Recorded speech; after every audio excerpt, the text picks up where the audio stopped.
Good morning, everyone. Thank you for joining us today. When we were thinking about this topic and how do we actually talk about it, I thought it might help to give a little bit of background about Anthology. So many of you know, certainly here in India, the name Anthology, and you're probably dealing closely with the team here. But about a year ago, we merged with another company called Blackboard. And certainly from our perspective, the Blackboard name is certainly well known, and many of you are using that technology. But when I was thinking about the key elements that we're sort of talking about, it really got down to this idea of a credential and how we're actually looking at training and teaching, because they're not the same.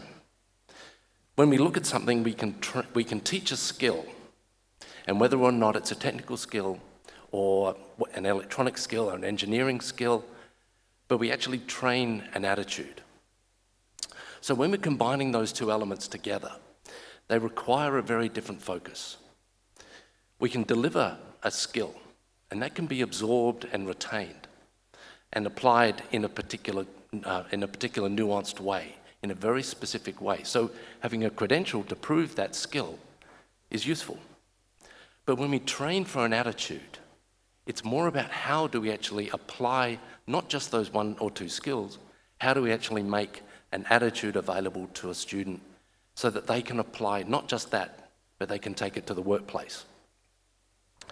Yesterday at the VC roundtable, there was a lot of conversations around the idea of being job ready. Now, job ready, of course, is something that we're all aware of. Just because someone gets a degree or a diploma doesn't necessarily mean that they're job ready. So the difference between those two elements is attitude. So that's what drives that capability. Dr. Raj, you were talking about internships, or you were talking about engaging with industry. That's where we also see students getting some real value, capabilities that they can take beyond the class and make them available. But of course, when we get back to the idea of credentialing for a technical skill is easy. But how do we actually go about proving an attitude and its application? Well, that comes over time. That comes right from the child when they join school, as they continue through their university years, and of course, as they continue to progress into the workforce and beyond. So those are not just individual credentials. They are things that require detailed work that really continues on right throughout their life. Now, from the technical part of it, from the infrastructure part, it's easier for us to do these things, but it's also something that we really look at that has changed dramatically over the last couple of years.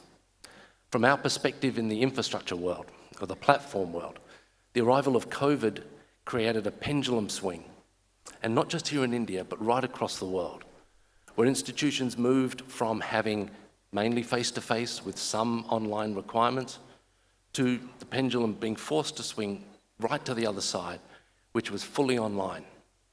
Now we're seeing that pendulum slowly starting to swing back. But what we're also seeing is that institutions are now trying to determine how far do they let this pendulum swing. Is it something that will continue to swing back to what it was pre-pandemic, where we still have primarily face-to-face with just a little bit of online? Or is there going to be some happy middle ground where it will find its balance between the two of them? Everyone's still determining whether that is or not. But that's where curriculum and content come into it as well. How do we apply those capabilities, and where do we let that pendulum sit as it continues to swing, and how much will it oscillate? So we certainly look forward to the conversations today. It's certainly been refreshing to hear a lot of ideas from the Vice Chancellor's roundtable, and obviously a lot of that information being passed back. But really where we just kind of finish up here is how do we actually assist institutions to determine what is of great value? A technical skill has value. An attitude has that capability to earn, right? So that's the difference between the two of them. Anyway, thank you, Carolyn.